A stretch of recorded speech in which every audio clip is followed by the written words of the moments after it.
บសួរលោកលោកស្រីនាងកញ្ញាអរគុណលោកអ្នកដែលបានតាមដានស្ដាប់ការផ្សាយរបស់វិទ្យុបារាំង AFE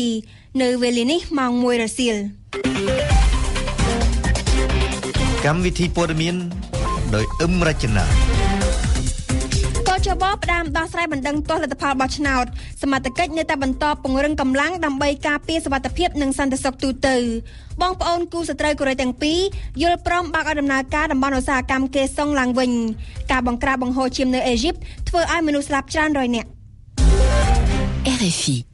បន្ទាប់ពីទទួលបានបណ្ដឹងទាស់និងលទ្ធផលបោះឆ្នោតបណ្ដោះអាសន្នកោចបនឹងចាប់ផ្ដើមដោះស្រាយបណ្ដឹងទាស់ទាំងអស់នៅល្ងាចនេះដើម្បីបើកផ្លូវឈានទៅរកការប្រកាសលទ្ធផលបោះឆ្នោតជាផ្លូវការគូបញ្ជាក់ថាបណ្ដឹងទាស់លទ្ធផលបោះឆ្នោតទាំងអស់មានចំនួន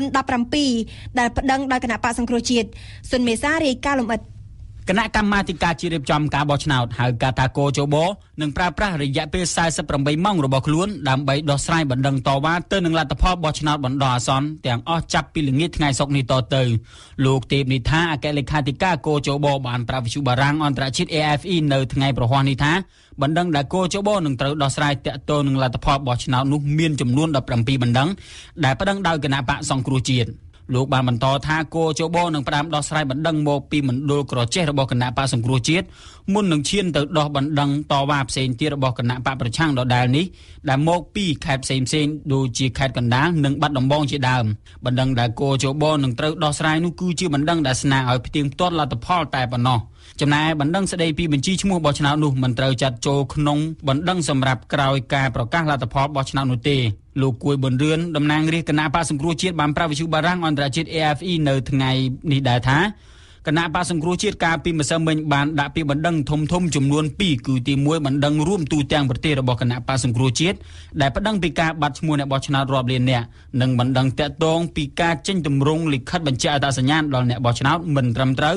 រួមទាំងបណ្ដឹងទឹកខ្មៅលុបលាងជ្រះនិងទី2គឺបណ្ដឹងស្ដីពីភាពមិនប្រក្រតីនៃការរាប់សន្លឹកឆ្នោតនៅខេត្តចំនួន15ទូទាំងប្រទេសបណ្ដឹងទាំងនោះហើយដែលលោកគួយប៊ុនរឿនអះអាងថាជាបច្ច័យដែលធ្វើឲ្យគណៈបក្សសង្គ្រោះជាតិចាញ់ឆ្នោតនីតិកាលទី5នេះយ៉ាងណាក៏ដោយលោកទេពនិថាបានត្រឡប់មកបញ្យល់ថាបណ្ដឹងមួយចំនួនរបស់គណៈបកប្រឆាំងគ្មានមូលដ្ឋានពិតប្រាកដដោយគ្រាន់តែយកតួលេខរបស់អង្គការមួយចំនួនមកបញ្ជាក់ហើយគ្មានបញ្ជីឈ្មោះពិតប្រាកដមកសំអាងនោះទេស្របពេលនឹងគណៈកម្មាធិការជាតិរៀបចំការបោះឆ្នោតចាប់ផ្ដើមដោះស្រាយបណ្ដឹងនៅថ្ងៃសុក្រទី15សីហានេះអង្គការអង្កេតការណ៍ការបោះឆ្នោតហៅកាត់ថា Confrel បានចេញសេចក្តីប្រកាសព័ត៌មានមួយដោយអះអាងថាភាពមិនប្រក្រតីនៅក្នុងថ្ងៃស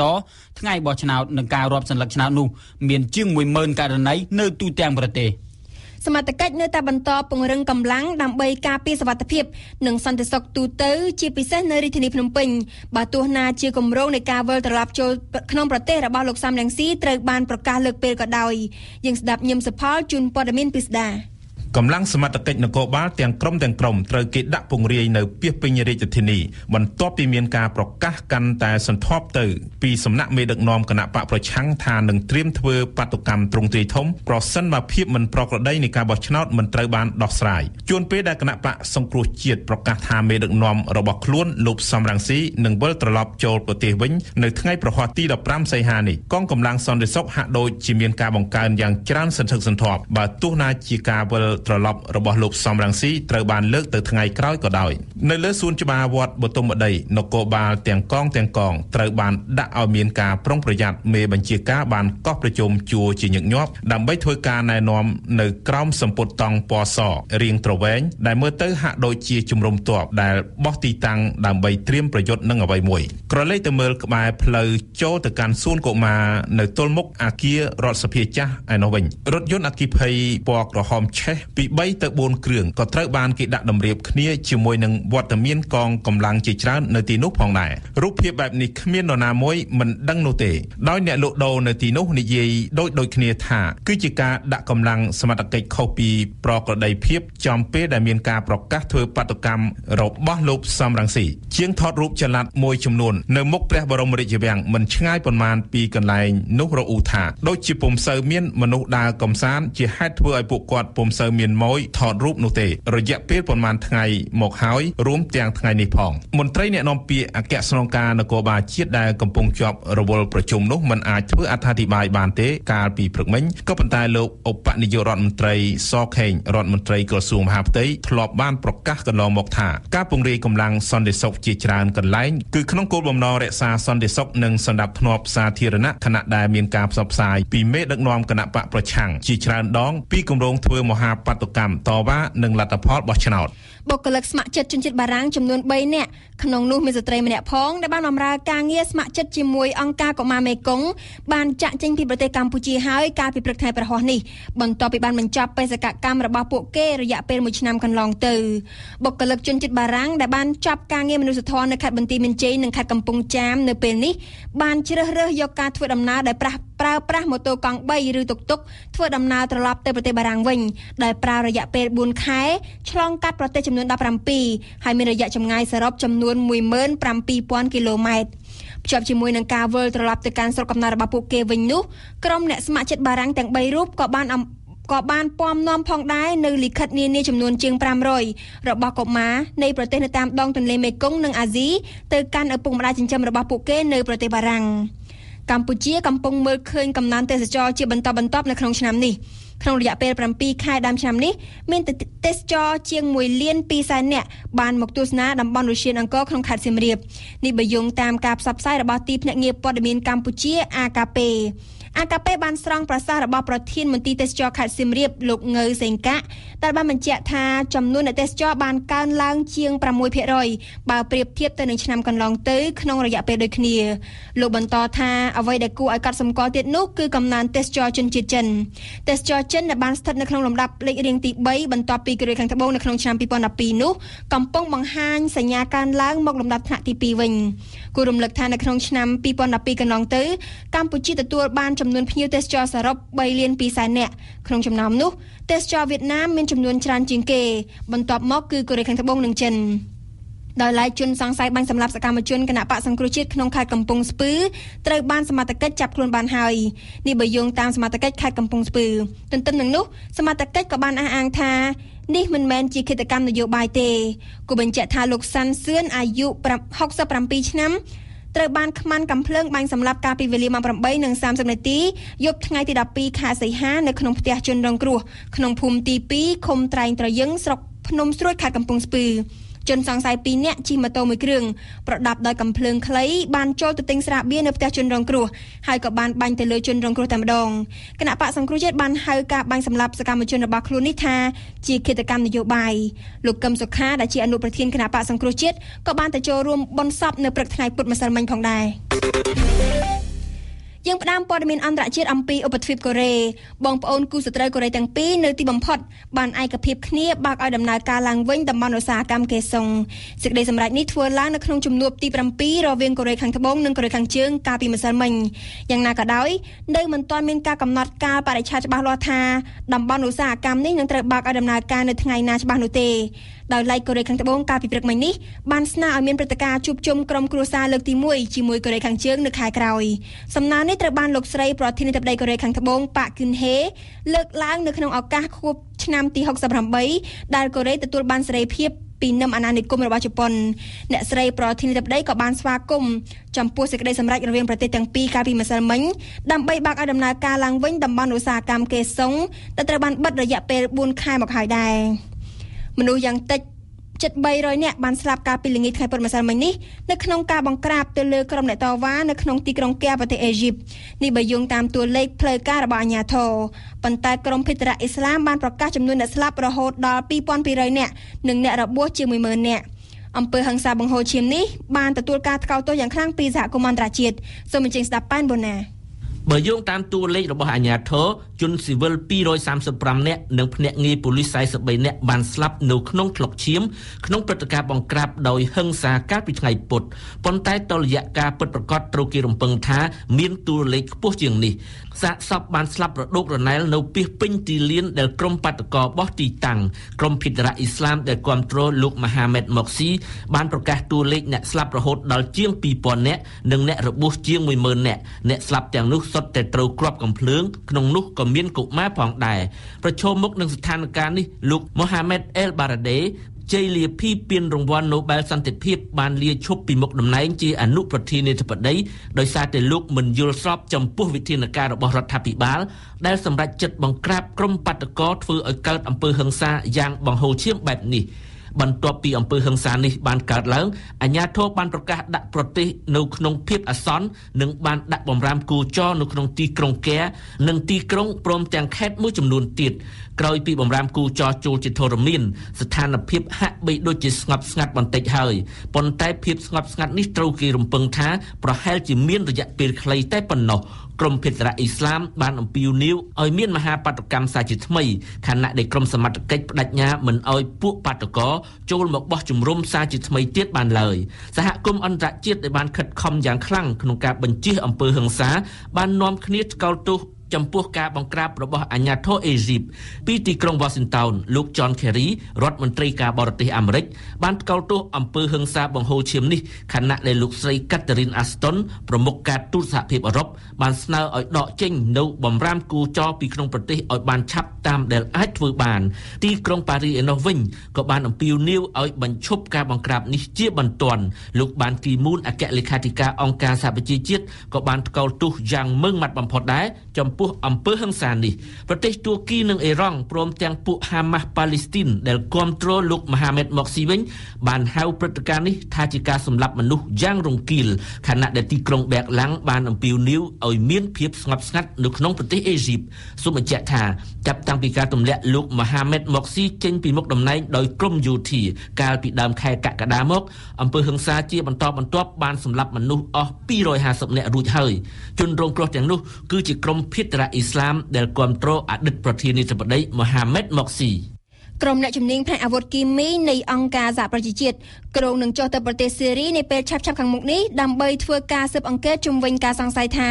មានការប្រើប្រាស់អាវុធគីមីនៅក្នុងអំឡុងសង្គ្រាមស៊ីវិលនេះបើតាមការប្រកាសរបស់អង្គការសហប្រជាជាតិកាលពីថ្ងៃពុធទី14សីហាម្សិលមិញជាប៊ុនធឿនរាយការណ៍ព័ត៌មាននេះពិស្ដាអង្គការសហប្រជាជាតិបានត្រៀមខ្លួនជាស្រេចក្នុងការបញ្ជូនក្រុមអ្នកជំនាញការផ្នែកអាវុធគីមីបន្ទាប់ពីទទួលបានភ្លើងខៀវពីរដ្ឋាភិបាលស៊េរីកាលពីថ្ងៃទី31កក្កដាកន្លងទៅនៅក្នុងក្របខ័ណ្ឌការងារនេះនឹងមានក្រុមអ្នកអង្កេតការជំនាញផ្នែកអាវុធគីមីដែលមកពីប្រទេសស៊ុយអែតចុះទៅលើតំបន់សង្ស័យចំនួន3កន្លែងដែលមានការវាយប្រហារយ៉ាងក្តៅគគុកនៅប្រទេសស៊េរីនៅក្នុងសេចក្តីប្រកាសព័ត៌មានមួយរបស់អគ្គលេខាធិការអង្គការសហប្រជាជាតិបានគីមូនកាលពីថ្ងៃម្សិលមិញបានបង្ហាញថានេះជាសញ្ញាណវិជ្ជមានមួយដែលរដ្ឋាភិបាលទីក្រុងដាម៉ាស់បានសហការជាមួយអង្គការសហប្រជាជាតិក្នុងគោលបំណងបញ្ជាក់ឲ្យមានដំណាភៀបនានាទាក់ទងទៅនឹងការសង្ស័យរបស់បច្ចឹមប្រទេសកន្លងមកទាក់ទងនឹងអាវុធគីមីនៅក្នុងគម្រោងចុះទៅធ្វើការអង្កេតរបស់ក្រុមជំនាញអាវុធគីមីដែលមិនទាន់បានកំណត់ថ្ងៃពិតប្រាកដនោះនឹងគ្រោងសម្រាប់រយៈពេលចំនួន2សប្តាហ៍ឬអាចលើសពីនេះនៅក្នុងករណីចាំបាច់ហើយក្រុមការងារនឹងគ្រោងស្នាក់នៅនឹងកន្លែងដែលសង្ស័យដើម្បីធ្វើការងារនេះតែម្ដងក្នុងដំណាក់កាលដំបូងគេអាចដឹងបានថាអ្នកជំនាញនឹងចុះទៅទីក្រុងអាឡេបដែលជាតំបន់ក្តៅមួយដែលសង្ស័យថាក្រុមអ៊ូទៀមបានប្រើប្រាស់អាវុធគីមីដែលហាមឃាត់ដោយច្បាប់អន្តរជាតិកាលពីខែមីនាចំណែកទីតាំងចំនួន2កន្លែងទៀតគេមិនទាន់បានដឹងជាផ្លូវការនៅឡើយទេសូមបញ្ជាក់ថាមុននឹងត្រៀមបញ្ជូនមន្ត្រីជំនាញរបស់ខ្លួនដើម្បីចុះទៅអង្កេតខាងលើអង្គការសហប្រជាជាតិកន្លងមកបានទទួលរបាយការណ៍ចំនួន13ទាក់ទងទៅនឹងការប្រើប្រាស់អាវុធគីមីនៅក្នុងសង្គ្រាមស៊ីវិលនៅស៊េរីរបាយការណ៍ទាំងនោះបានធ្វើឡើងដោយរដ្ឋាភិបាលស៊េរីផ្ទាល់និងសំខាន់ជាងនេះទៅទៀតគឺរបាយការណ៍របស់ប្រទេសបារាំងអង់គ្លេសនិងសហរដ្ឋអាមេរិកកាលពីខែមិថុនាកន្លងទៅសហរដ្ឋអាមេរិកធ្លាប់បានអះអាងថារដ្ឋាភិបាលរបស់លោកបាសាអាល់អាសាដបានប្រើប្រាស់អាវុធគីមីដើម្បីប្រឆាំងនឹងក្រុមអ៊ូទៀមក្នុងនោះលោកបារ៉ាក់អូបាម៉ាបានប្រមានថាប្រសិនជាមានការបញ្ជាក់ណាមួយពិតប្រាកដអំពីការប្រើប្រាស់អាវុធគីមីមែននោះអាមេរិកក្នុងនាមអង្គការសហប្រជាជាតិនឹងមានសិទ្ធិធ្វើអន្តរាគមន៍យោធាគ្រប់ពេលវេលានៅក្នុងសង្គ្រាមស៊ីវិលនៅស៊េរីយើងធ្វើដំណើរទៅអឺរ៉ុបតំបន់អឺរ៉ូបានចេញផុតជាផ្លូវការពីវិបត្តិសេដ្ឋកិច្ចដើរថយក្រោយហើយការិយាល័យស្ថិតិអឺរ៉ុប Eurostat បានផ្សព្វផ្សាយនៅថ្ងៃពុធទី14សីហាម្សិលមិញតួលេខដែលបញ្ជាក់អំពីកំណើនផលិតផលក្នុងស្រុកសរុបកើនឡើង 0.3% នៅត្រីមាសទី2ឆ្នាំ2013សម្រាប់ទាំងនៅក្នុងតំបន់ចែកប្រាក់អឺរ៉ូនិងនៅក្នុងសហភាពអឺរ៉ុបទាំង27ប្រទេសជួនចំពេលជាមួយគ្នានេះវិទ្យាស្ថានស្ថិតិបារាំងក៏បានចេញផ្សាយរបាយការណ៍ដូចគ្នាបញ្ជាក់អំពីកំណើនសេដ្ឋកិច្ចហួសពីការព្រៀងទុកនេះដែរយើងស្ដាប់អៀងសុកមិញជូនព័ត៌មានពិស្ដា 6ត្រីមាសមកហើយដែលអឺរ៉ុបមានលទ្ធផលសេដ្ឋកិច្ចមិនល្អវិបត្តិបានអូសបន្លាយក៏ប៉ុន្តែលើកនេះគឺជាដំណឹងល្អជាងការគ្រោងទុកទៅទៀតអ្នកវិភាគបានព្យាករណ៍ពីដំបូងថាផលិតផលសរុបក្នុងស្រុក PIB របស់អឺរ៉ុបមានត្រឹមតែ 0.2% តែប៉ុណ្ណោះគិតពីខែមេសាដល់ខែមិថុនាពេលនេះដំណឹងល្អដ៏គួរឲ្យភ្ញាក់ផ្អើលធ្លាក់មកជូនចំពេលដែលមានរបាយការណ៍បង្ហាញអំពីកំណើនសេដ្ឋកិច្ចដ៏ខ្លាំងក្លាហួសពីការព្យាករណ៍ទុករបស់បារាំងនិងអាល្លឺម៉ង់ទៅទៀតអាល្លឺម៉ង់បានស្គាល់កំណើន 0.7% នៅត្រីមាសទី2នេះឯចំណែកបារាំងប្រទេសសំខាន់ទី2នៅក្នុងអឺរ៉ុបមិនត្រឹមតែដើរចេញពីវិបត្តិទេតែថែមទាំងមានអត្រាកំណើនសេដ្ឋកិច្ចស្ទុះឡើងខ្លាំងពលគឺផលិតផលសរុបក្នុងស្រុកបានកើនឡើងដល់ទៅ 0.5% ទល់នឹងការព្យាករណ៍ពីដំបូង 0.2% វិទ្យាស្ថានស្ថិតិនិងស្រាវជ្រាវសេដ្ឋកិច្ចបារាំងក៏បានចេញរបាយការណ៍ដូចគ្នានៅក្នុងថ្ងៃម្សិលមិញតែមួយបញ្ជាក់អំពីកំណើនសេដ្ឋកិច្ចបារាំងនេះកំណើនដែលបានមកពីការចាយវាយទិញដូរនៅក្នុងស្រុកហើយការចាយវាយនេះមានសន្ទុះកើនឡើងដល់ទៅ 0.3 ពិន្ទុនៅត្រីមាសទី2បើប្រៀបទៅនឹងត្រីមាសទី1ដែលមានដក 1% តែប៉ុណ្ណោះ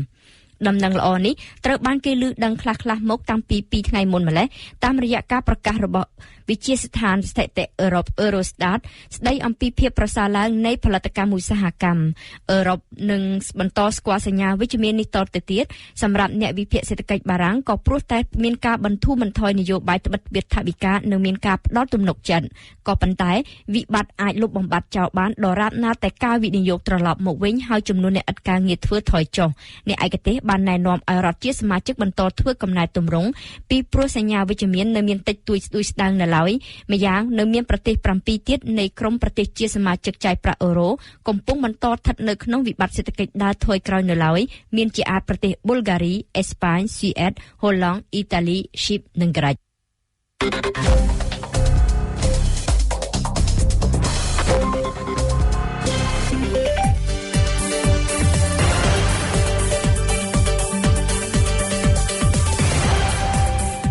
វិទ្យុបារាំង RFI ភ្នំពេញ 92 MHz សៀមរាប 92 MHz បាត់ដំបងក្រុងព្រះសីហនុនិងកំពង់ចាម 94.5 MHz លោកអ្នកសាស្ត្រទីមេត្រីជាបន្តទៀតនេះលោកអ្នកនឹងបានស្ដាប់នេតិទស្សនៈសារព័ត៌មានរៀបចំជូនដល់ញឹមសផលបន្តមកគឺជានេតិព្រឹត្តិការណ៍កម្ពុជាប្រចាំថ្ងៃដោយលីមេងហួរនឹងជម្រាបជូនលោកអ្នកថាយុវជនក៏ចង់ឲ្យអ្នកនយោបាយដោះស្រាយបញ្ហាបោះឆ្នោតដោយសន្តិវិធីដែរនៅក្នុងនេតិទស្សនៈពិភពលោកតាក់ទងនឹងតំបន់ចែកប្រាក់អឺរ៉ូលោកអ្នកនឹងបានស្ដាប់អៀងសុកមិញអត្ថាធិប្បាយថាតើត្រូវមានផែនការថ្មីជួយសង្គ្រោះសេដ្ឋកិច្ចរបស់ប្រទេសក្រិចឬយ៉ាងណាចំណែកនេតិទស្សនៈកម្ពុជាថ្ងៃនេះលៀងដលុចនឹងអត្ថាធិប្បាយប្រាប់លោកអ្នកថា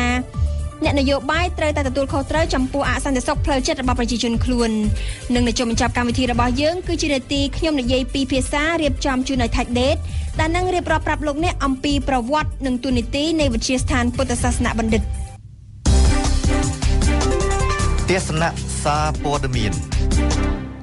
នេតិទស្សនៈសារព័ត៌មាននៅរៀងរាល់ថ្ងៃប្រហោះជាភារៈរបស់ញឹមសុផលតែថ្ងៃនេះបណ្ដាកាសែតខ្មែរចាប់អារម្មណ៍លើព្រឹត្តិការណ៍អ្វីខ្លះសូមលោកអ្នកនាងអញ្ជើញស្ដាប់ញឹមសុផលដូចតទៅសំរងស៊ីជាអ្នកនយោបាយនៃក្តីសង្ឃឹមឬដ៏គួរឲ្យខ្លាចគឺជាចំណងជើងដែលកាសែតរស្មីកម្ពុជាជ្រើសរើសយកមកដាក់ទំព័រមុខនៅថ្ងៃនេះតាមរយៈចំណងជើងនេះគេក៏អាចសន្និដ្ឋានបានភ្លាមថាមេបកប្រឆាំងគឺជាគោលដៅនៃការវាយប្រហាររបស់កាសែតដែលមានវ័យចំណាស់មួយនេះនៅក្នុងប្រទេសកម្ពុជាដោយដែលបានគិតទុកមែនកាសែតសរសេរថាលោកសំរងស៊ីគឺជាមេដឹកនាំនយោបាយដែលផ្ដល់ក្តីសង្ឃឹមមួយរូបសម្រាប់អ្នកបោះឆ្នោតឲ្យលោកជិត3លាននាក់ដោយពួកគេរំពឹងថាលោកគឺជាមេដឹកនាំមួយដែលអាចធ្វើឲ្យមានការផ្លាស់ប្ដូរក្រៅពីនេះកាសែតរស្មីកម្ពុជាបានហៅលោកសំរងស៊ីថាជាមេដឹកនាំដ៏គួរឲ្យភ័យខ្លាចបំផុតដោយសារតែលោកប្រកាសធ្វើមហាបាតុកម្មហើយក្រោយមកលោកអំពាវនាវឲ្យប៉ូលីសនិងយោធាចូលរួមជាមួយលោកដើម្បីជំរុញឲ្យមានការផ្លាស់ប្ដូរមួយកាសែតបន្តថាប្រជាជនកម្ពុជាកំពុងរស់នៅក្នុងភាពភ័យខ្លាចក៏ប៉ុន្តែ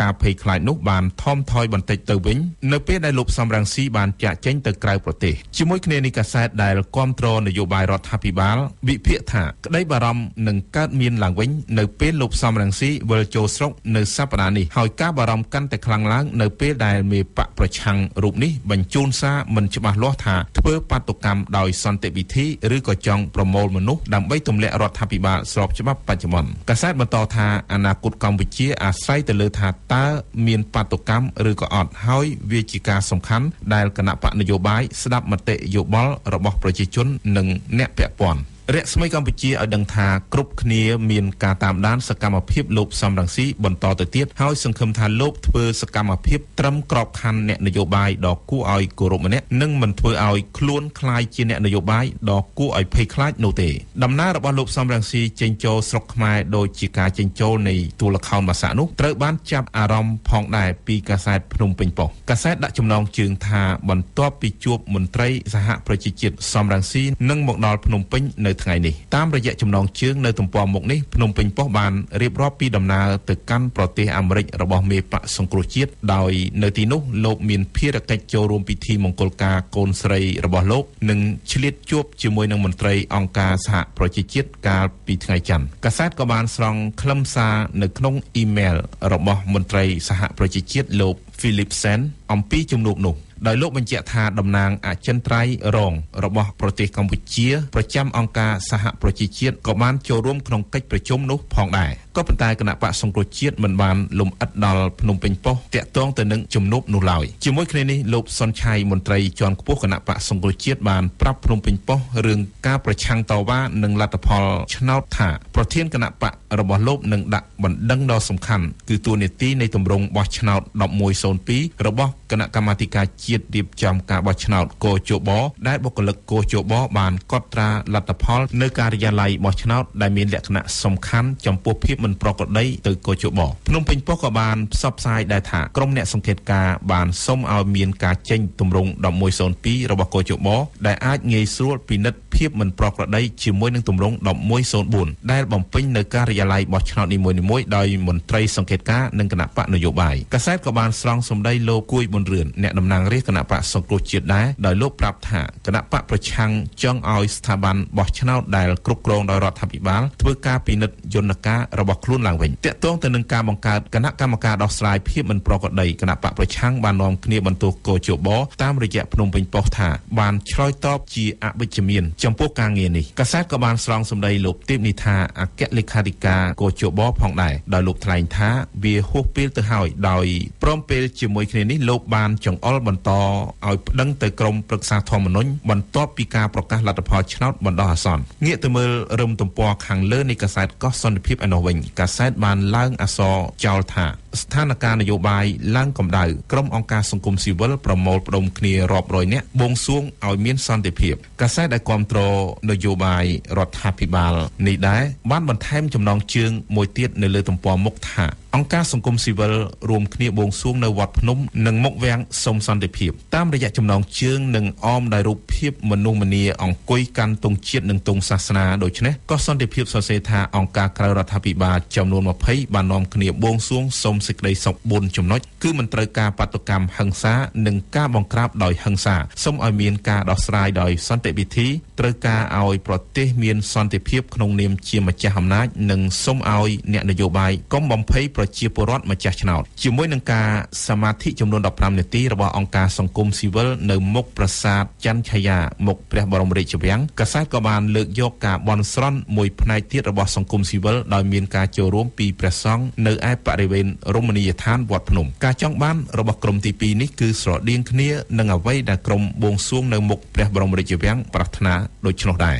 កោះសន្តិភាពក៏បានបន្តថាពិធីបួងសួងនេះត្រូវបានធ្វើឡើងបន្ទាប់ពីគេឃើញមានការចល័តទ័ពនិងពាក្យសម្ដីនៃការធ្វើមហាបាតុកម្មបានលេចលឺឡើងកាន់តែខ្លាំងទៅ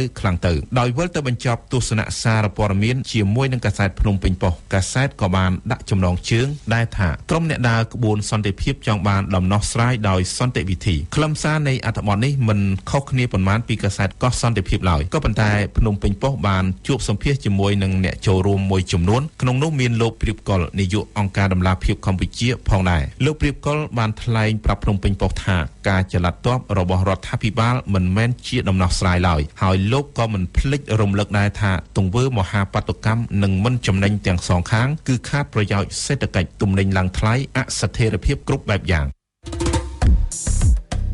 ព័ត៌មានថ្មីប្លែក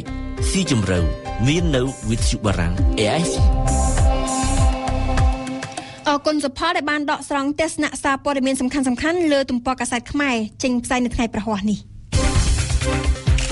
ព្រឹត្តិការណ៍កម្ពុជាប្រចាំថ្ងៃខ ខណៈដែលគណៈបកប្រជាជនកម្ពុជានិងគណៈបកសង្គ្រោះជាតិមានជំហរមិនត្រូវរើគ្នាក្រុមយុវជនដែលមានសន្ទុះគាំទ្រគណៈបកនយោបាយដ៏ខ្លាំងក្លាពុំធ្លាប់មានក្នុងពេលបោះឆ្នោតក៏កំពុងទាមទារឲ្យអ្នកនយោបាយដោះស្រាយបញ្ហាបោះឆ្នោតដោយសន្តិវិធីតាមរយៈកិច្ចចរចាឲ្យអស់លទ្ធភាព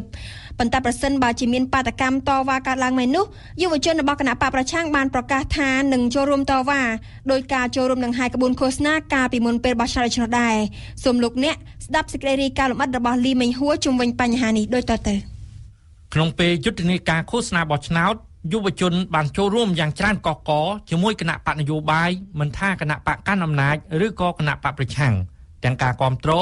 និងការដង្ហែក្បួនតាមដងផ្លូវយុវជនបានចូលរួមចេញមុខហើយតាមបណ្ដាញសង្គម Facebook យុវជនក៏បានបញ្ចេញមតិពាក់ព័ន្ធរឿងបោះឆ្នោតដែលមានសន្ទុះខុសពីការបោះឆ្នោតលើកមុន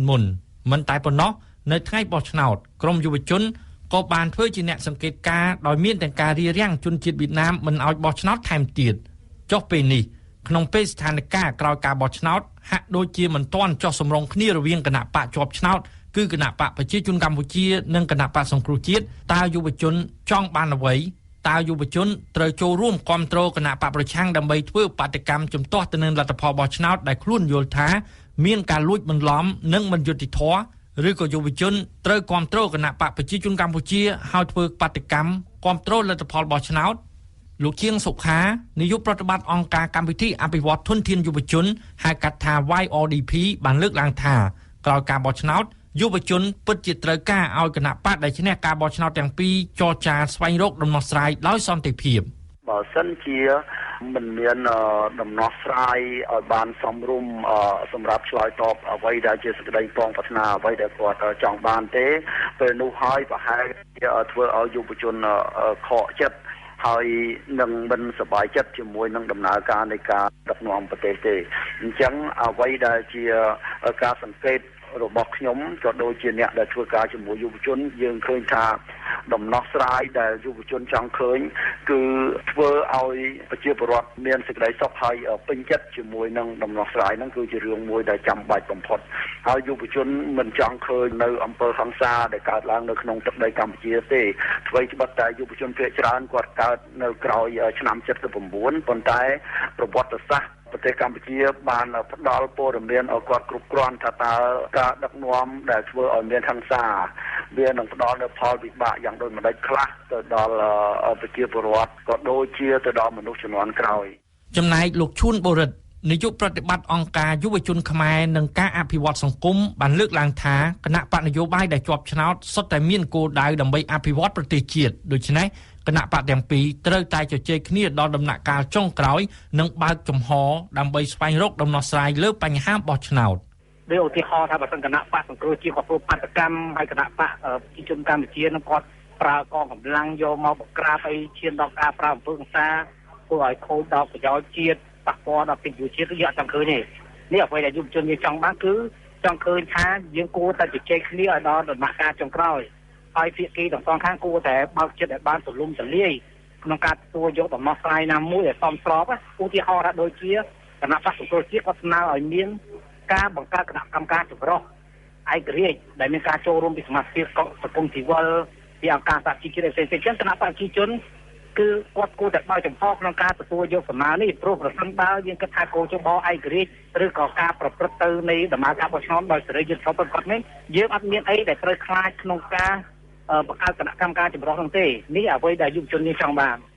ផ្ទុយទៅវិញបើសិនជាមិនមានដំណោះស្រាយដោយសន្តិវិធីហើយកើតមានបាតកម្មតវ៉ាមែននោះយុវជនត្រូវចូលរួមគាំទ្រគណៈបកប្រឆាំងដើម្បីជំទាស់ទៅនឹងលទ្ធផលបោះឆ្នោតស្របពេលនោះក៏នឹងអាចមានយុវជនដែលគាំទ្រគណៈបកប្រជាជនកម្ពុជាហើយធ្វើបាតកម្មគាំទ្រលទ្ធផលបោះឆ្នោតដែលនាំឲ្យយុវជនមានការប៉ះទង្គិចគ្នានេះបើតាមការកត់សម្គាល់របស់លោកជាងសុខាក្នុងស្ថានភាពនេះទំនងជាមិនអាចជៀសរួចទេបើសិនជាអ្នកនយោបាយនឹងលោកគិតថាលុះត្រាតែមានបាតកម្មលុះត្រាតែមានការបង្ក្រាបបានធ្វើឲ្យដំណោះស្រាយនឹងដោះស្រាយរួចហើយគាត់នៅតែបន្តទុកឲ្យស្ថានភាពនេះវាកាន់តែទុំចូលទៅរហូតដល់កំហឹងរបស់ប្រជាពលរដ្ឋជាវិស័យយុវជននឹងវាមានការសង្គ្រោះដាក់គ្នាពេលនោះវាទំនងជាមិនអាចជារួចអញ្ចឹងហើយ វាជាការល្អហើយដែលយុវជនគាត់ចង់ឃើញថាគួរតែអង្គុយនិយាយជាមួយគ្នាទៅព្រោះរឿងអីដែលនិយាយជាមួយគ្នាមិនបានទេព្រោះអ្នកទាំងសងខាងសុទ្ធតែជាអ្នកចង់ឲ្យមានសេចក្តីសុខទៅដល់ប្រជាពលរដ្ឋហើយខ្លួនក្រុមឬក៏បករបស់ខ្លួនហ្នឹងក៏ចង់ឲ្យមានសេចក្តីសុខហើយរឿងអីដែលมันអាចនិយាយគ្នាចេញហើយម្យ៉ាងទៀតសុទ្ធតែខ្មែរដូចគ្នានាយកប្រតិបត្តិអង្គការយុវជនខ្មែរនឹងការអភិវឌ្ឍសង្គមលោកឈួនបូរិតក៏យល់ឃើញថាបើមានបាតកម្មតវ៉ាលទ្ធផលបោះឆ្នោតកើតឡើងមែននោះយុវជនពិតជាចូលរួមដូចសន្ទុះដ៏ច្រើនកកក្នុងពេលដែលយុវជនចូលរួមគាំទ្រគណៈបកនយោបាយការពីពេលយុទ្ធនាការឃោសនាបោះឆ្នោតប្រសិនបើមានចលនាមហាបាតកម្មខ្ញុំគិតថានឹងមានការចូលរួមច្រើនទោះបីជាមានការគម្រាមកំហែងខាងកម្លាំងយោធាមិនក៏ដោយប៉ុន្តែសំខាន់នៅពេលសប្តាហ៍ថ្ងៃគឺគណៈបកទាំងពីរត្រូវចរចាគ្នាឲ្យអស់លទ្ធភាពសិនមុននឹងឈានទៅដល់បាតកម្មអីហ្នឹងបាទជាយោបល់របស់ខ្ញុំគិតថាយើងសុទ្ធតែខ្មែរគ្នាឯងយើងធ្វើអ្វីគឺបំរើផលប្រយោជន៍ដល់គ្នាយើងចង់បានមុខមាត់ប្រទេសយើងចង់អភិវឌ្ឍប្រទេសយើងដូច្នេះខ្ញុំគិតថាយើងមិនទាន់ដល់ដំណាក់កាលមួយដែលយើងត្រូវប្រើអំពើហិង្សាឬក៏យើងត្រូវដល់ឈានដល់ការដែលយើងត្រូវធ្វើបាតកម្មធំហើយយើងត្រូវតែរួមដៃគ្នាក្នុងការដោះស្រាយហើយគណៈបកទាំងពីរនោះនាំគ្នាធ្វើម៉េចបើកចិត្តទូលំទូលាយក្នុងការទទួលយកដំណោះស្រាយហ្នឹងនេះជាដំណាក់កាលដែលយើងគួរតែធ្វើដោយសន្តិវិធីមុននឹងឈានទៅដល់ការធ្វើបាតកម្មលោកស៊ុងសុផាន់ប្រធានចលនាយុវជនគណៈបកសំរងស៊ីដែលបានចូលរួមក្នុងគណៈបកសង្គ្រោះជាតិបានប្រកាសជំហរយ៉ាងច្បាស់ថាក្រោយពីជួបប្រជុំជាមួយយុវជនកាលពីព្រឹកថ្ងៃទី14សីហាគឺក្រុមយុវជនគណៈបកសង្គ្រោះជាតិដែលមានកម្លាំងពិតចំនួនប្រមាណ 50,000 នាក់នៅទូទាំងប្រទេសបានសម្រេចថានឹងចូលរួមធ្វើបាតកម្មតវ៉ាទៅនឹងលទ្ធផលបោះឆ្នោតដោយទឹកចិត្តពុះកញ្ជ្រោលរបស់យុវជនដែលបានគាំទ្រគណៈបកប្រឆាំងនៅមុនពេលបោះឆ្នោត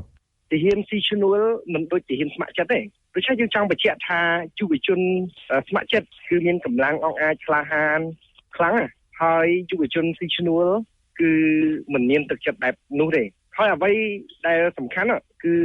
ដូចខ្ញុំចាក់ស្ដែងក្នុងនាមជាមេដឹកនាំម្នាក់គឺមិនគ្រប់គ្រងឲ្យមានអំពើហិង្សាទេយើងនឹងព្យាយាមបញ្ជៀសអំពើហិង្សារវាងយុវជននិងយុវជនឬរវាងយុវជននិងប្រជាពលរដ្ឋអ្នកគ្រប់គ្រងលទ្ធផលនិងអ្នកបដិសេធលទ្ធផលគឺមិនឲ្យមានបញ្ហាកើតឡើងទេអានេះគឺជាគោលចំហរបស់យើងក្នុងនាមជាយុវជនបាទអ្វីដែលសំខាន់ខ្ញុំក្នុងនាមជាយុវជនជួមុខឲ្យយុវជនស្រឡាញ់ជាតិស្រឡាញ់យុត្តិធម៌ស្រឡាញ់ភាពពិតក្នុងការបោះឆ្នោតទាមទាររកភាពត្រឹមត្រូវចង់បានមេដឹកនាំដែលត្រឹមត្រូវគិតអំពីផលប្រយោជន៍ប្រជាពលរដ្ឋសូមបញ្ជាក់ចំហឲ្យបានច្បាស់ថាយុវជនយើង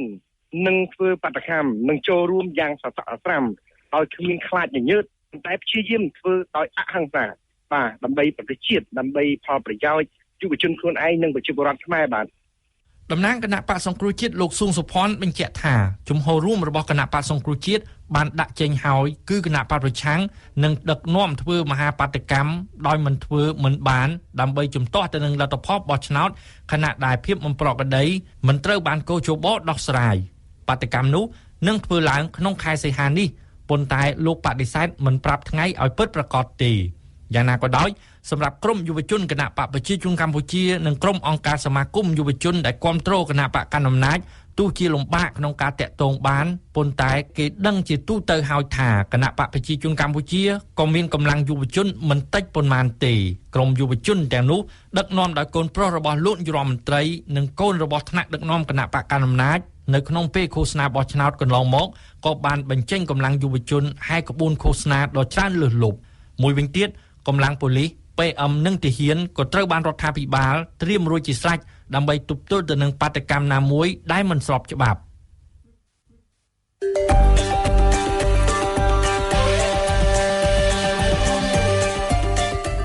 វិទ្យុបារាំង RFI 24ម៉ោងក្នុងមួយថ្ងៃផ្សាយជាភាសាខ្មែរពីម៉ោង 7 ព្រឹកដល់ម៉ោង 9 យប់និងផ្សាយជាភាសាបារាំងពីម៉ោង 9 យប់ដល់ម៉ោង 7 ព្រឹកអរគុណមេងហួរដែលបានរៀបចំទស្សនៈកម្ពុជាប្រចាំថ្ងៃនេះស្ដីអំពីទស្សនៈរបស់យុវជនដែលចង់ឲ្យអ្នកនយោបាយដោះស្រាយបញ្ហាបោះឆ្នោតដោយសន្តិវិធីលោកអ្នកនាងកំពុងស្ដាប់កម្មវិធីព័ត៌មានរបស់វិទ្យុបារាំង AFE នៅវេលានេះម៉ោង 1:34 នាទីមុននឹងឈានចូលដល់កម្មវិធីផ្សាយផ្សេងទៀតខ្ញុំសូមសង្ខេបព័ត៌មានសំខាន់ៗជូនលោកអ្នកស្ដាប់ឡើងវិញ បន្ទាប់ពីទទួលបានបណ្ដឹងទាស់នឹងលទ្ធផលបោះឆ្នោតបណ្ដោះអាសន្នក៏ចបនឹងចាប់ផ្ដើមដោះស្រាយបណ្ដឹងទាស់ទាំងអស់នៅល្ងាចនេះដើម្បីបើកផ្លូវឈានទៅរកការប្រកាសលទ្ធផលបោះឆ្នោតជាផ្លូវការគូបញ្ជាក់ថាបណ្ដឹងទាស់លទ្ធផលបោះឆ្នោតទាំងអស់មានចំនួន17ដែលប្តឹងដោយគណៈបកសង្គ្រោះជាតិសមត្ថកិច្ចនៅតែបន្តពង្រឹងកម្លាំងដើម្បីការពារសុវត្ថិភាពនិងសន្តិសុខទូទៅជាពិសេសនៅរាជធានីភ្នំពេញបើទោះណាជាគម្រោងនៃការវិលត្រឡប់ចូលក្នុងប្រទេសរបស់លោកសំរងស៊ីត្រូវបានប្រកាសលើកពេលក៏ដោយបុគ្គលិកស្ម័គ្រចិត្តជនជាតិបារាំងចំនួន3នាក់ក្នុងនោះមានស្ត្រីម្នាក់ផងដែលបានបម្រើការងារស្ម័គ្រចិត្តជាមួយអង្គការកុមារមេគង្គបានចាក់ចេញពីប្រទេសកម្ពុជាហើយកាលពីព្រឹកថ្ងៃប្រហ័សនេះបន្ទាប់ពីបញ្ចប់បេសកកម្មរបស់ពួកគេរយៈពេលពេញ1ឆ្នាំកន្លងទៅ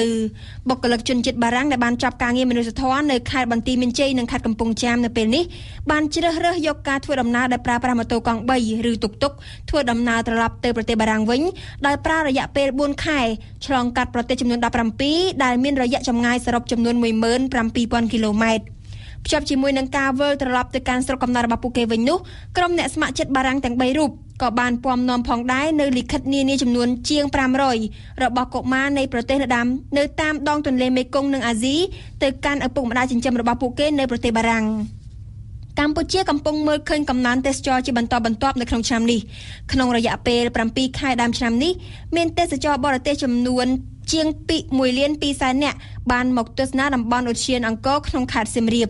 នេះបើយោងតាមការផ្សព្វផ្សាយរបស់ទីភ្នាក់ងារព័ត៌មានកម្ពុជា AKP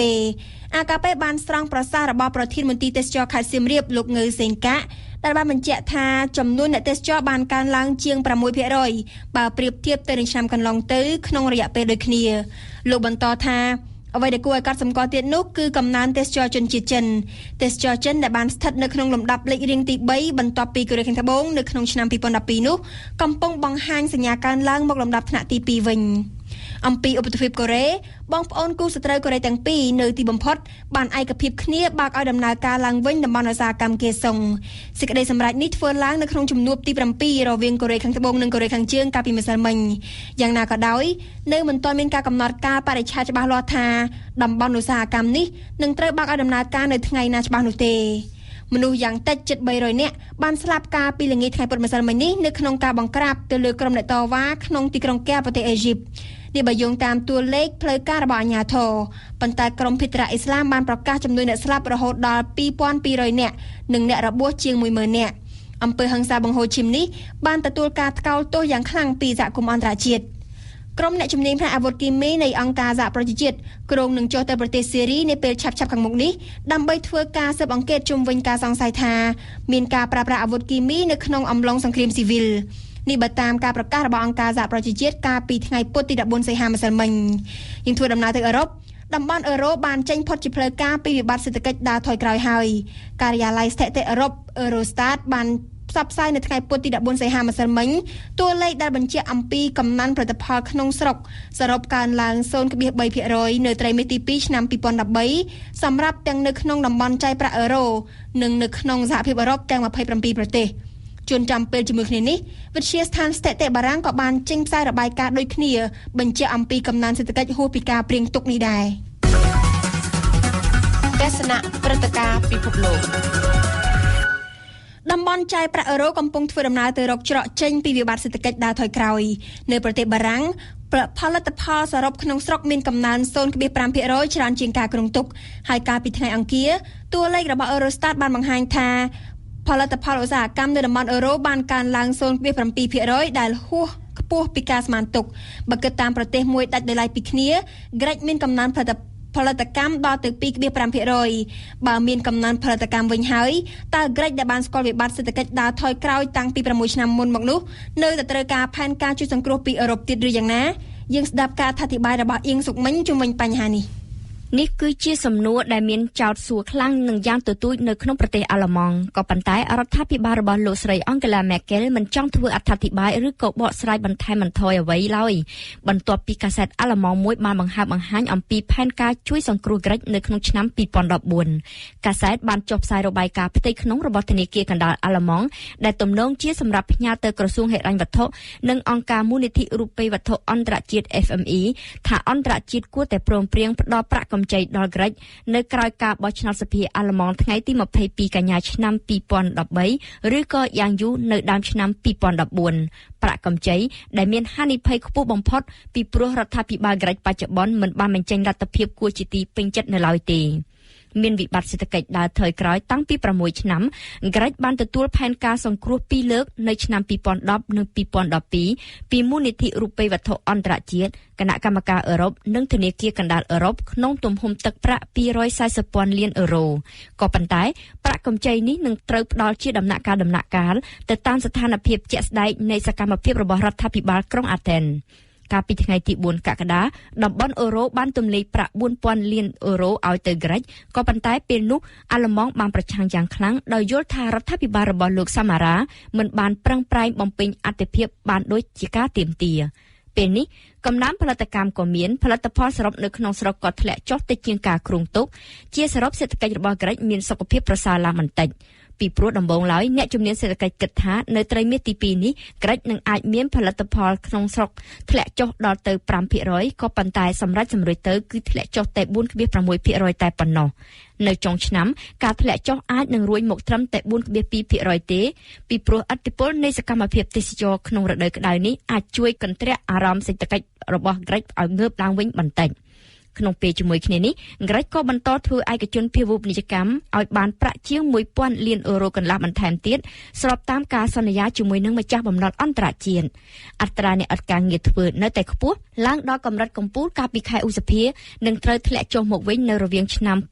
2015បំណុលសាធារណៈលើសពី 160.5% នៃផលិតផលសរុបនៅក្នុងស្រុកក៏នឹងត្រូវកាត់បន្ថយនៅក្នុងរយៈពេលតែ2ឆ្នាំទៀតប៉ុណ្ណោះដែរដូច្នេះហើយបានជាគ្រប់អ្នកឯកទេសនៃស្ថាប័នពាក់ព័ន្ធនឹងការផ្តល់ជំនួយសង្គ្រោះក្រិចសុទ្ធតែបង្ហាញអំពីការសង្ស័យទៅលើសមត្ថភាពរបស់ក្រុងអាថែនក្នុងការដកខ្លួនចេញពីវិបត្តិធនាគារកណ្ដាលអាល្លឺម៉ង់មានមន្ទិលថាផែនការ 240,000 លានអឺរ៉ូព្រមព្រៀងកាលពី2ឆ្នាំមុននោះអាចគ្រប់គ្រាន់ហើយសម្រាប់ប្រទេសក្រិចការចរចាថ្មីដែលថាចាំបាច់ត្រូវធ្វើនៅរវាង2-3 ខែខាងមុខទៀតនោះគឺដើម្បីតែកំណត់អំពីការផ្ដល់ប្រាក់មួយវគ្គទៀតតែប៉ុណ្ណោះ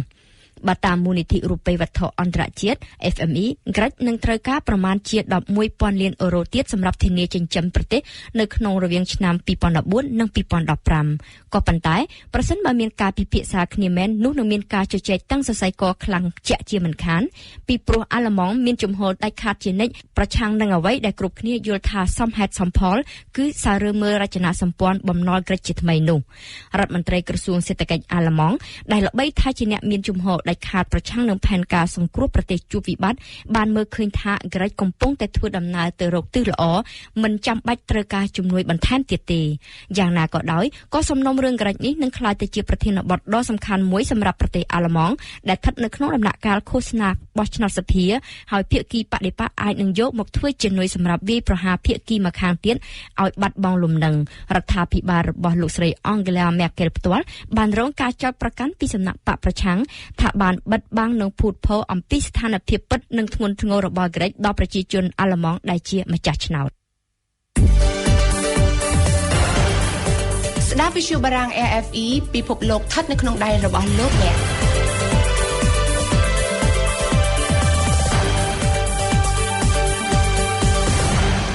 លោកអ្នកទៅបានស្ដាប់ការអធិប្បាយរបស់អៀងសុកមិញនៅក្នុងនេតិទស្សនៈពិភពលោកអរគុណសុកមិញទស្សនៈព្រឹត្តិការណ៍កម្ពុជាបើទោះជាកម្ពុជាបានឆ្លងកាត់ការបោះឆ្នោត5លើកមកហើយក៏ដោយប៉ុន្តែគ្មានការបោះឆ្នោតណាមួយដែលគេបានឮថាប្រជាជនកម្ពុជាមិនភ័យព្រួយនោះឡើយអសន្តិសុខផ្លូវចិត្តនៅតែកើតមាននៅក្នុងអារម្មណ៍ពលរដ្ឋការបោះឆ្នោតនីតិកាលទី5នេះកំពុងតែផ្ដល់ឧទាហរណ៍ជាក់ស្ដែងតែម្ដងអ្នកនយោបាយតែងឃោសនាអំពីគោលនយោបាយគណៈបកខ្លួនដែលតាក់ទងនឹងការស្វែងរកវិបលភាពឲ្យពលរដ្ឋខ្លួនប៉ុន្តែសកម្មភាពនៅពេលនេះវាកំពុងតែដើរផ្ទុយនឹងគោលនយោបាយនិងការសន្យារបស់ពួកគេសូមលោកអ្នកស្ដាប់ការអធិប្បាយរបស់លៀងដលុតជុំវិញប្រធានបទនេះដូចតទៅប្រសិនបើគេមើលកំណត់ហេតុប្រវត្តិសាស្ត្រតាក់ទងទៅនឹងការបោះឆ្នោតនៅក្នុងសម័យព្រះរាជាណាចក្រកម្ពុជាទី2នេះនោះគេនឹងឃើញព្រឹត្តិការណ៍តានតឹងផ្នែកនយោបាយនៅរៀងរាល់ពេលក្រោយថ្ងៃបោះឆ្នោតមានទាំងភាពតានតឹងក្នុងវិស័យច្បាប់ធម្មនុញ្ញមានទាំងភាពតានតឹងផ្នែកកងប្រដាប់អាវុធហើយប្រសិនបើគេសួរប្រជាពលរដ្ឋដែលបានចូលរួមបោះឆ្នោតទាំង5លើកនេះតើមានអ្នកបោះឆ្នោតណាម្នាក់ ដែលនឹងនិយាយថាពួកគេគ្មានការបារម្ភម្ដងណាសោះនៅក្រោយថ្ងៃបោះឆ្នោតនោះនៅពេលនេះប្រវត្តិសាស្ត្រច្រំដែលព្រឹត្តិការណ៍ដដែលដែលបានបង្កើតឡើងដោយគណៈបកកាន់អំណាចនិងគណៈបកប្រឆាំងកំពុងបន្តបំភ័យពលរដ្ឋរបស់ខ្លួនពលរដ្ឋដែលបានអនុវត្តសិទ្ធិនិងបំពេញកាតព្វកិច្ចរបស់ពួកគេហើយនៅបន្តរងគ្រោះដោយសារសកម្មភាពអ្នកនយោបាយគណៈបកប្រឆាំងបានអំពាវនាវឲ្យអ្នកគាំទ្ររបស់ខ្លួនជួបជុំធ្វើមហាបាតុកម្មប្រឆាំងនឹងលទ្ធផលបោះឆ្នោតគណៈបកកាន់អំណាចក្នុងនាមជារដ្ឋាភិបាលចាំផ្ទះបានពង្រាយកងកម្លាំងប្រដាប់អាវុធសពាវុធធនធ្ងន់ផងក្រោមហេតុផលរក្សាសន្តិសុខនិងស្ថិរភាពនយោបាយអ្នកនយោបាយទាំងពីរក្រុមមានអំណះអំណាងសមស្របនិងត្រឹមត្រូវដូចគ្នាក៏ប៉ុន្តែអ្នកទាំងពីរភ្លេចគិតថាសកម្មភាពត្រឹមត្រូវនិងសមស្របទាំងនោះក៏កំពុងធ្វើឲ្យប្រជាជនកម្ពុជានិយាយជារួមនិងអ្នកវិនិយោគនិយាយដោយឡែកផិតភ័យនិងបារម្ភនៅក្នុងចិត្តក៏ដូចគ្នាដែររាប់ចាប់តាំងពីពេលបិទការិយាល័យបោះឆ្នោតនៅរសៀលថ្ងៃទី28កក្កដាប្រជាជនកម្ពុជាកំពុងរស់នៅជាមួយនឹងភាពភ័យខ្លាចរហូតដល់ម៉ោងនេះអ្នកខ្លះកំពុងបន្តទិញគ្រឿងបរិភោគត្រៀមទុកកម្មករខ្លះមិនទាន់មកធ្វើការអ្នកខ្លះក៏បានត្រឡប់ចេញទៅស្រុកកំណើតវិញទៀតអ្នកខ្លះក៏បន្តដកប្រាក់ពីធនាគាររូបភាពទាំងនេះកំពុងបញ្ជាក់ថាសន្តិសុខនិងសុវត្ថិភាពនៅក្នុងប្រទេសនេះកំពុងតែស្ថិតនៅក្នុងស្ថានភាពដ៏ផុយស្រួយមែនទែនតើអ្នកណាជាអ្នកទទួលខុសត្រូវលើអស្ថិរភាពផ្លូវចិត្តរបស់ប្រជាជនតាមពិតទៅនៅចំពោះមុខទស្សនវិជ្ជាអវិជ្ជមានដែលត្រូវបានរៀបរាប់ខាងលើនេះអ្នកនយោបាយទាំងពីរក្រុមកំពុងតែប្រឈមនឹងការបាត់បង់ជំនឿចិត្តពីប្រជាពលរដ្ឋទៅវិញទេមិនថាពលរដ្ឋអ្នកគាំទ្រខ្លួនឬពលរដ្ឋមិនគាំទ្រខ្លួនពីព្រោះម្ចាស់ឆ្នោតរបស់គណៈបកណាក៏មិនចង់ឃើញកោលាហលនៅក្នុងសង្គមដែលគេរស់នៅដូចគ្នាដែរអ្នកនយោបាយកំពុងតែធ្វើឲ្យបាត់បង់ទំនុកចិត្តពីប្រជាពលរដ្ឋពីព្រោះអ្នកនយោបាយដែលបានអំណាចពីប្រជាជនទៅហើយនោះមិនបានបង្ហាញឆន្ទៈជាអតិបរមាក្នុងការស្វែងរកដំណោះស្រាយដោយសន្តិវិធីតាមរយៈការអង្គុយជជែកគ្នាឲ្យបានច្រើនដងនោះឡើយលើពីនេះទៀតតាមរយៈរូបភាពនៃការប្រមានគ្នាទៅវិញទៅមកនៅពេលនេះអ្នកនយោបាយបានភ្លេចខ្លួនថាប្រជាជនកំពុងមើលទៅពួកគេថាពួកគេមិនមែនកំពុងដោះស្រាយបញ្ហាទេក៏ប៉ុន្តែកំពុងតែឆ្លុះនិងប្រជែងយកអំណាចរៀងៗខ្លួននេះគឺជាការខាត់បងសម្រាប់អ្នកនយោបាយការខាត់បងដែលអាចមានរហូតដល់ការបោះឆ្នោតក្រោយៗទៀតអ្នកនយោបាយគួរតែដឹងថាមនុស្សគ្រប់គ្នាបានសម្ដែងភាពត្រេកអរគ្រាន់តែដឹងថាអ្នកនយោបាយណាត់អង្គុយជជែកគ្នាពីព្រោះពួកគេសង្ឃឹមចង់ឃើញភាពធូរស្រាលនៃបរិយាកាសនយោបាយហើយថាការភ័យខ្លាចបានត្រឡប់មកវិញនៅពេលដែលគេឮថាអ្នកនយោបាយមិនអាចរកដំណោះស្រាយបាននោះនិយាយសរុបមកវិញអ្នកនយោបាយគួរតែចាប់អារម្មណ៍និងយកធ្វើជាមូលដ្ឋាននៃការសម្រេចចិត្តនៅអារម្មណ៍ភ័យខ្លាចរបស់ពលរដ្ឋខ្លួនដែលសារព័ត៌មានបានផ្សាយជារៀងរាល់ថ្ងៃអ្នកនយោបាយត្រូវបង្ហាញម្ចាស់ឆ្នោតវិញថាពួកគេដោះស្រាយបញ្ហានៃការបោះឆ្នោតក៏ប៉ុន្តែមិនមែនដោះស្រាយបញ្ហាអំណាចនោះឡើយចូលកុំភ្លេចថាកម្ពុជាបានដើរដល់ចំណុចមួយដែលមានអ្នកបោះឆ្នោតចេះពិចារណាច្រើនការបោះឆ្នោតនីតិកាលទី5នេះបានធ្វើឲ្យសហគមន៍អន្តរជាតិភ្ញាក់ផ្អើលនិងកោតសរសើរកម្ពុជាយ៉ាងខ្លាំងអំពីភាពចាស់ទុំរបស់កម្ពុជាទាំងមូលជាពិសេសការចូលរួមរបស់ប្រជាជនដែលជាអ្នកបោះឆ្នោតប្រជាជនបានបង្ហាញភាពចាស់ទុំហើយគឺវានៅសល់តែអ្នកនយោបាយទៅវិញទេមិនថាមហាបាតុកម្មមិនថាការទប់ទល់អំពើហិង្សាទាំងអស់នេះសុទ្ធតែស្ថិតនៅក្រោមការទទួលខុសត្រូវរបស់អ្នកនយោបាយដែលជាអ្នកសម្រេចចិត្តហើយការសម្រេចចិត្តយ៉ាងណារបស់អ្នកនយោបាយនៅពេលនេះនឹងត្រូវចារក្នុងប្រវត្តិសាស្ត្រកម្ពុជា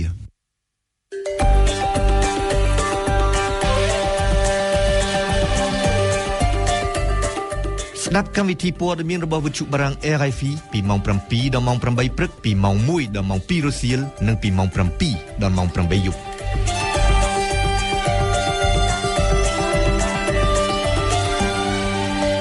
អរគុណទៅលោកចំពោះបទវិភាគអំពីការទទួលខុសត្រូវរបស់អ្នកនយោបាយចំពោះអសន្តិសុខផ្លូវចិត្តរបស់ប្រជាជនខ្លួនលោកនាងកំពុងស្ដាប់កម្មវិធីព័ត៌មានរបស់វិទ្យុបារាំង RFI Chronique bilingue Joseph Tadtet នាទីខ្ញុំនិយាយពីភាសាដោយ Tadtetលើក្នុងនាទីខ្ញុំនិយាយពីភាសានៅថ្ងៃនេះ Tadtet ដែលជាសាស្ត្រាចារ្យមកពីវិទ្យាស្ថាន INALCO ទីក្រុងប៉ារីសប្រទេសបារាំងនឹងរៀបរាប់ប្រាប់លោកអ្នកអំពីប្រវត្តិនិងតួនាទីនៃវិទ្យាស្ថានពុទ្ធសាសនបណ្ឌិតសូមអញ្ជើញស្ដាប់ដូចតទៅ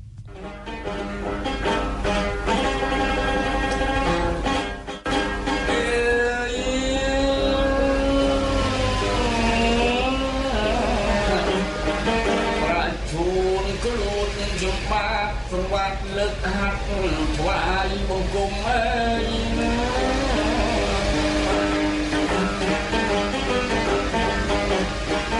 គុំកែវទុបបីដល់ជាធំមេត្តាបៃតាបុព្វការីគុំគ្រូហើយខ្ញុំបាទសម្បត្តិរៀបរកពីសំដីទៅតាមសូរស័ព្ទជំរាបយកไปអត្តន័យរៀបរាប់រឿងបុរាណជំរាបសួរប្រិយមិត្តអ្នកស្ដាប់ជាទីមេត្រីថ្ងៃនេះខ្ញុំបាទសូមលើកយកប្រធានបទស្ដីអំពីប្រវត្តិនិងទួនាទីនៃវិទ្យាស្ថានពុទ្ធសាសនបណ្ឌិតមកបកស្រាយជូន L'histoire de l'Institut bouddhique est étroitement liée à celle qu'il avait imaginée et créée en 1930, Suzanne Karpelès. ដូច្នេះខ្ញុំបាទនឹងលើកយកប្រវត្តិរបស់អ្នកស្រី Suzanne Karpelès មកបកស្រាយជូនផងដែរដោយសំអាងទៅលើអត្ថបទរបស់លោកបណ្ឌិត King Hokdi បោះពុម្ពផ្សាយនៅក្នុងទស្សនាវដ្តីសិក្សាចក្រលេខ8និងលេខ9ឆ្នាំ2006និងឆ្នាំ2007 Suzanne Karpelès est de nationalité française, née à Paris en 1890. Avant de rentrer à l'école française d'Extrême-Orient comme membre et avant de venir en Indochine, ça veut dire au Cambodge en 1923, elle a obtenu le diplôme de l'indologie de l'école pratique des hautes études à Paris, ainsi que le diplôme de siamois de l'école des langues orientales, actuellement Institut national des langues et civilisations orientales. អ្នកស្រី Suzanne Karpelès មានជំនាញមិនត្រឹមតែលើភាសាបាលីនិងភាសាសៀមទេនៅពេលអ្នកស្រីមកដល់ប្រទេសខ្មែរមុនដំបូងនោះតែព្រមទាំងលើវិស័យព្រះពុទ្ធសាសនាទៀតផងក្រោយពីបានអញ្ជើញទៅធ្វើការស្រាវជ្រាវ2លើកដែលមានរយៈពេលវែង1923និង1924នៅប្រទេសសៀមលើគម្ពីរព្រះពុទ្ធសាសនាអ្នកស្រីក៏មានគំនិតចង់ឲ្យព្រះពុទ្ធសាសនានៅប្រទេសខ្មែរនិងប្រទេសលាវដកខ្លួនចេញពីឥទ្ធិពលរបស់ពុទ្ធសាសនាសៀមEn 1930, furent ainsi créés 2 instituts bouddhiques, un au Cambodge et un au Laos, et Suzanne Karpelès fut nommée à la tête de ces 2 institutions. Avant la création de l'Institut bouddhique au Cambodge, elle occupait la fonction de conservatrice de la bibliothèque royale qui fut inaugurée en 1926 par le roi Sisovat. Yongtam Lok Bandit King Hokdi, អ្នកស្រី Suzanne Karpelès មានឥទ្ធិពលនិងទួនាទីដ៏ចម្បងក្នុងការសិក្សានិងការងាររបស់ភិក្ខុជួនណាតនិងភិក្ខុហួតតាតដែលជាអ្នកមានគុណយ៉ាងចម្បងក្រៃលែងលើអក្សរសាស្ត្រនិងវប្បធម៌និងភាសាខ្មែរ Depuis sa création, l'Institut bouddhique fut imaginé par les autorités du protectorat français comme un lieu permettant de resserrer le lien entre les communautés bouddhiques khmères et laotiennes pour contrer l'influence siamoise sur ces 2 communautés. Or, au Cambodge, très vite, il fut devenu un lieu de rencontre pour les intellectuels et écrivains cambodgiens, et d'après l'administration coloniale, un refuge pour les premiers nationalistes cambodgiens tels que Seung Uk Thanh, qui en fut directeur adjoint dans les années 1930. ដោយហេតុនេះហើយបាននៅកំឡុងពេលសង្គ្រាមលោកលើកទី2ជាពិសេសនៅឆ្នាំ1941ក្រោមរដ្ឋាភិបាល Vichy គឺរដ្ឋាភិបាលបារាំងដែលចូលដៃជាមួយពួកអាល្លឺម៉ង់ណាស៊ីអាជ្ញាធរបារាំងសេះនៅឥណ្ឌូចិនបានព្យួរតំណែងរបស់អ្នកស្រី Suzanne Karpelès ឈប់ឲ្យជានាយកវិទ្យាស្ថានពុទ្ធសាសនបណ្ឌិតតទៅទៀតគេចោទអ្នកស្រីថាមានដើមកំណើតជាជនជាតិស្វីសហើយទោសធ្ងន់ជាងគេនោះគឺអ្នកស្រីបម្រើផលប្រយោជន៍ខ្មែរច្រើនជាងផលប្រយោជន៍បារាំងព្រោះពុទ្ធសាសនបណ្ឌិតជាជំរករបស់អ្នកជាតិនិយមខ្មែរដែលប្រឆាំងនឹងអាណានិគមបារាំងសេះអាជ្ញាធរបារាំងសេះបានតែងតាំងលោក Pierre Dupont ជំនួសអ្នកស្រីក្នុងគ្រានោះតែលុះសង្គ្រាមចប់ទៅអ្នកស្រីបានត្រឡប់មកកាន់តំណែងនេះដូចដើមវិញ À sa retraite, Suzanne Karpelès est rentrée dans le bouddhisme et partie à Pondichéry en Inde dans un monastère pour mener une vie de méditation et de recueillement jusqu'à la fin de sa vie en 1968.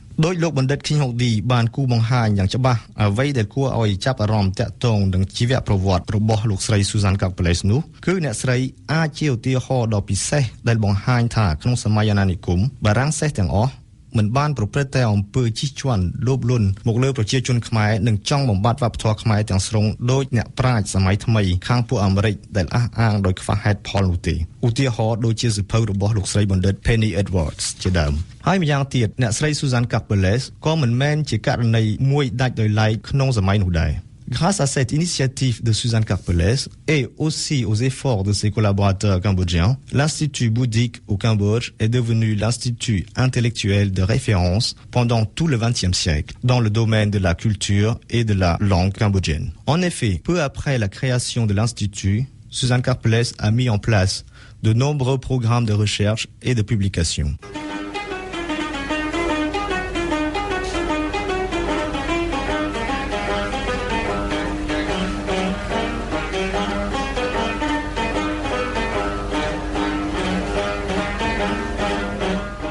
ទូនីតិធំបំផុតរបស់វិទ្យាស្ថាននេះគឺការសិក្សាស្រាវជ្រាវពីព្រះពុទ្ធសាសនាដោយយកគម្ពីរអត្ថបទនិងដីកានានាមកធ្វើជាមូលដ្ឋានចម្បងតាមគោលការណ៍នេះស្ថាប័នបានបោះផ្សាយនៅអត្ថបទនិងដីកានានាដែលតាក់ទងនឹងព្រះពុទ្ធសាសនាដើម្បីរក្សាឲ្យបានគង់វង្សសម្រាប់អ្នកស្រាវជ្រាវនិងពិសេសទៅទៀតគឺសម្រាប់កូនខ្មែរជំនាន់ក្រោយដូចជាយើងទាំងអស់គ្នាសពថ្ងៃLa première épisode de Tripitaka fut publié en 1931 sous la direction de Suzanne Karpeles elle-même. La commission des mœurs et coutumes fut instituée en 1934, a publié de nombreux ouvrages tels que le recueil des contes en 9 volumes, le recueil sur les danses populaires khmer, le recueil sur les journaux populaires, un ouvrage sur la musique khmer, etc.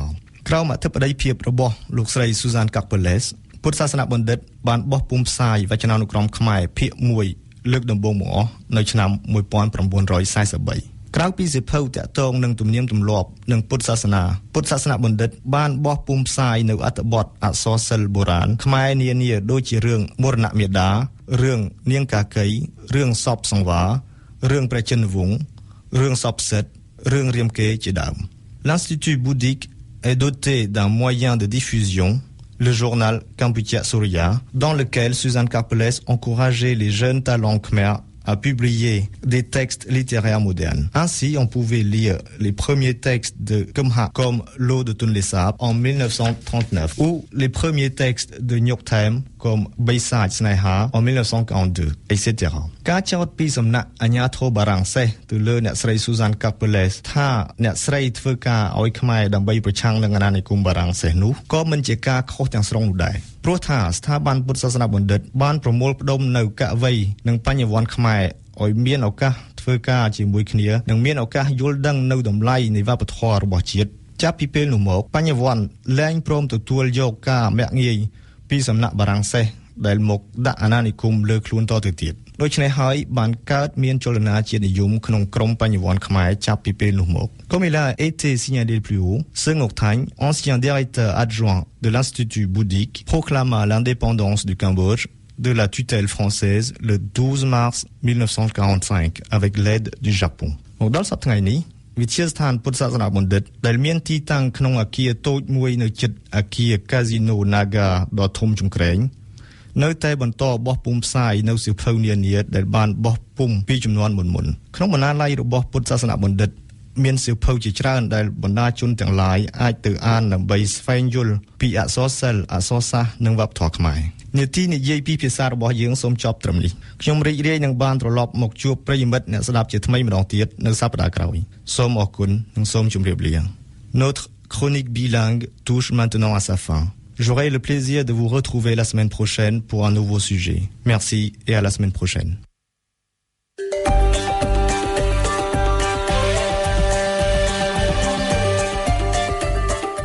ភូមិសាស្ត្រនយោបាយអក្សរសិល្ប៍បារាំង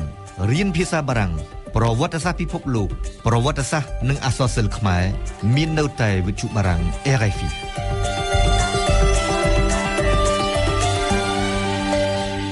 អរគុណថៃដេដែលបានរៀបរាប់យ៉ាងក្បោះក្បាយអំពីប្រវត្តិនិងទូនីតិនៃវិទ្យាស្ថានពុទ្ធសាសនាបណ្ឌិតលោកអ្នកស្ដាប់វិទ្យុបារាំង AFE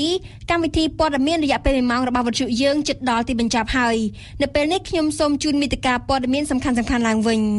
កោចបផ្ដាំដោះស្រាយបណ្ដឹងទាស់លទ្ធផលបោះឆ្នោតនៅល្ងាចនេះសមត្ថកិច្ចនៅតែបន្តពង្រឹងកម្លាំងដើម្បីការពារសុវត្ថិភាពនិងសន្តិសុខទូទៅបងប្អូនគូសត្រូវកូរ៉េទាំងពីរយល់ព្រមបើកឲ្យដំណើរការឡើងវិញតំបន់ឧស្សាហកម្មកេសុងការបង្ក្រាបបង្ហូរឈាមនៅអេស៊ីបធ្វើឲ្យមនុស្សស្លាប់ជាច្រើនអ្នក លោកដែលសាប់ទីមេត្រីយើងខ្ញុំសូមថ្លែងអំណរគុណចំពោះភក្ដីភាពរបស់អស់លោកអ្នកនាងដែលបានតាមដានស្ដាប់កម្មវិធីព័ត៌មានរបស់វិទ្យុបារាំង AFE កម្មវិធីព័ត៌មានរយៈពេលពេញ1ម៉ោងបានឈានដល់ទីបញ្ចប់ហើយសូមលោកអ្នកនាងរងចាំស្ដាប់កម្មវិធីព័ត៌មានខ្លីរបស់យើងរយៈពេល1ម៉ោងម្ដងចាប់ពីម៉ោង 2:30 នាទីរសៀលតទៅរៀបចំជូនដោយរិទ្ធមូនីកានិងសឿនវឌ្ឍនាខ្ញុំសូមអរគុណវិសាដែលបានជួយផ្នែកបច្ចេកទេសនៅពេលនេះនាងខ្ញុំអឹមរចនានិងសហការីនៃវិទ្យុបារាំង AFE ទាំងអស់សូមអរគុណសូមគោរពលា